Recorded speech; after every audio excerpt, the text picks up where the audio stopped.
Cell therapy, pros and cons. What is stem cell therapy? Stem cell therapy is a form of medical treatment. It takes human embryonic stem cells, which have the potential to differentiate into anything.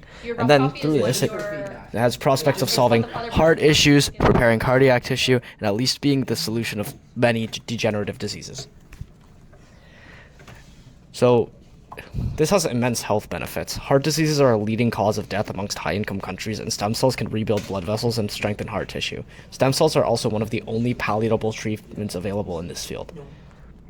So why is it then controversial? Well, first off, there's medical issues. It's possible for immune rejection of the implantation, and a study like comparing two common methods of inducing pluripotency on skin cells showed increased genomic instability in both.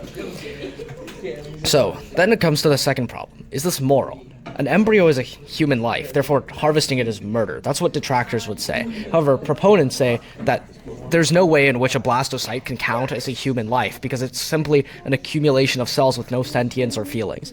However, the detractors say that it has the potential to become life, therefore it is life. If this sounds similar to a pro-choice debate, that's because it's exactly the same. Even still, proponents have an additional argument, which is that the research has the ability to save, lives on the scale of billions. And this just becomes an extension of the trolley problem.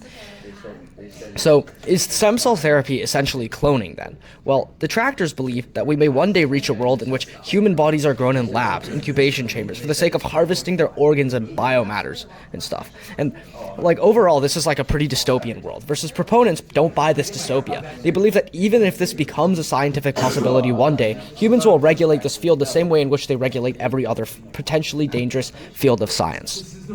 That about concludes this.